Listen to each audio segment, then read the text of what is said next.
پہلے وقتوں میں ایک عرابی نے اپنی بیوی کو طلاق دے دی۔ کچھ لوگ اس کے پاس پوچھنے اور سبب معلوم کرنے آئے کہ اس نے طلاق کیوں دی۔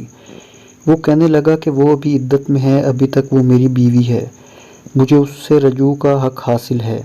میں اگر اس کے عیب تمہارے سامنے بیان کر دوں تو رجوع کیسے کروں گا؟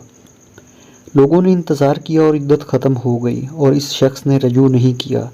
لوگ دوبارہ اس کے پاس آئے تو اس نے کہا، اگر میں نے اب اس کے بارے میں کچھ بتایا تو یہ اس کی شخصیت مسخ کرنے کے مترادف ہوگا اور کوئی بھی اس سے شادی نہیں کرے گا۔ لوگوں نے انتظار کیا، حتیٰ کہ اس عورت کی دوسری جگہ شادی ہو گئی۔ لوگ پھر اس کے پاس آئے اور طلاق کا سبب پوچھنے لگے۔ اس عرابی نے کہا، اب چونکہ وہ کسی اور کی عزت ہے اور مروت کا تقاضا یہ ہے کہ میں پرائی اور اجنبی عورت کے بارے میں اپنی زبان بند رکھوں۔